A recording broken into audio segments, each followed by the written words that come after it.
Really thought it would be quite a good wheeze to see how they reacted if that footage was placed in front of them. And that's what I did.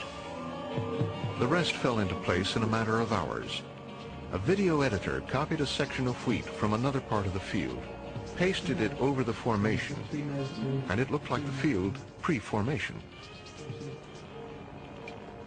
Throw in a few balls of light, dissolve the superimposed wheat from the inside out, and voila, you have your circle.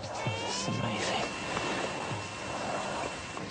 Wavy then took the tape to a pub frequented by crop circle enthusiasts where it stirred up a frenzy that continues to this day. At first viewing, without having investigated the events of the 11th of August 1996, the National Geographic television show seems like a credible debunking of the Oliver's Castle video. However, when I investigated the situation, not everything was as clear-cut and obvious as the National Geographic TV producers suggest. Firstly, people who were at the Barge Inn public house on the 11th of August 1996 say that the man in the National Geographic documentary is not the same person they saw. Secondly, there was no soundtrack on the original video footage. And more importantly, the man who came to the Barge Inn pub that day called himself John Whaley, not John Waby. The person responsible for filming the Oliver's Castle footage has disappeared and has been replaced by a stooge. And this is not the first time that somebody who has filmed amazing video footage of crop circles and UFOs has disappeared. Two brothers from Germany at Manton in Wiltshire, several years before, filmed amazing footage, and they too have disappeared, never to return back to England. There's the thing. I lied. Yes.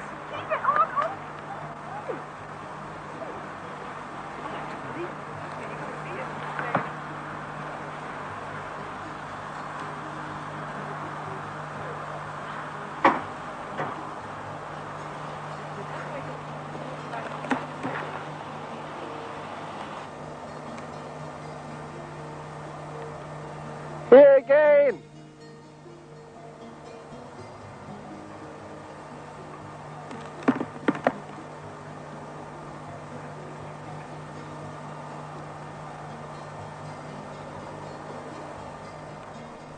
Let us not forget that National Geographic Television have made at least 2 documentaries where the TV production team have collaborated with crop circle hoaxers. 2 Dutch authors who I interviewed for this film, that's Bert Janssen and Janet Ossebaard, allege that there is some kind of conspiracy, a crop circle conspiracy. Bert Janssen and Janet Ossebaard have investigated UFOs and crop circles for more than 12 years. They allege that there is a scam to debunk the existence of crop circles and to debunk the Oliver's Castle footage. The Oliver's Castle footage is the first time that multiple balls of light have been filmed on camera. Interestingly, 3 years later, in 1999, British ufologist Donald Fletcher and American crop circle researcher Patricia Murray both filmed multiple balls of light flying over a crop formation at Barbary Castle in Wiltshire. The similarity of the 1996 Oliver's Castle footage and the film shot by Donald Fletcher and Patricia Murray show the exact same phenomena. The balls of light are the same size and luminosity. The speed at which they fly is also very similar. However, National Geographic Television failed to mention the 1999 Barbary Castle footage filmed by Donald Fletcher and Patricia Murray, even though it shows the exact same phenomena as the 1996 Oliver's Castle video. Why is that? Well, Donald Fletcher is a friend of mine, he's English, and Patricia Murray is another friend of mine, and she's American. Donald filmed this with a British video camera, and Patricia used an American video camera which uses a completely different video system. They visited the Barbary Castle crop circle at different times on the same day. That's two people from two different countries using two different video cameras that use two different recording methods. One is British PAL and the other one is American NTSC. Both these videos from the same day at Barbary Castle, filmed in 1999 by Donald Fletcher and Patricia Murray, show the same luminosities, the same balls of light flying across a field.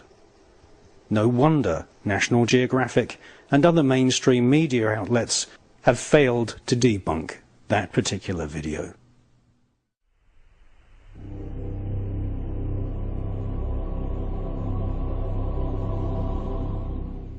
I believe that the Oliver's Castle video is genuine. Now, why is that? I believe it's genuine because it shows UFOs right at the very top of the video frame, which cannot be seen on a standard television. A standard television cuts about 4 millimeters around the edge of the screen off of the actual picture that you can see on a standard TV. Now, I presented this evidence in a 3-hour documentary in 1999 on the Enigma channel. Now, several people, including Peter Sorensen, who claimed to be serious crop circle investigators and claimed to have actually analysed the Oliver's Castle footage before me, failed to detect the UFOs at the top of the picture. Now, in this area, which a normal television doesn't show, which is about 4 millimeters around the edge of the picture, I discovered a large UFO on the upper edge of the video frame. And this comes down to an ash tree on the hedgerow in the field at the rear of the picture. It is from this large mysterious object that 2 of the spherical balls of light are ejected. They leave the larger object that goes behind the small ash tree and fly over the crop circle in the foreground of the video footage. Now, if these UFOs, these balls of light in the Oliver's Castle video, were completely and utterly animated, as National Geographic television claim and many other crop circle hoaxers claim, then why would somebody spend hours and hours and hours animating UFOs, balls of light, which could not easily be seen on a normal television? Remember that the video was shown in the Barge Inn pub the same day that the formation had appeared. At the most, if the video and crop circle were hoaxed, then the man in the National Geographic documentary, who claims to be the originator of this footage, would have only had about 9 hours to film the empty field at dawn, then make the crop circle, then climb back up the hill, film the formation, drive from Wiltshire to Bristol, transfer the footage into a video animation system, animate the balls of light, render the new fake footage onto a tape which could be played on a camcorder, which is not so easy in 1996, get back into his car and drive to the Barge Inn pub in Wiltshire. If the producers of the National Geographic channel think the Oliver's Castle video is fake, then what about Donald Fletcher's footage and Patricia Murray's footage filmed in 1999? As it shows exactly the same phenomenon. The trajectory and luminosity and speed of the balls of light is the same. And what about all the dozens of other video clips of balls of light filmed by crop circle researchers?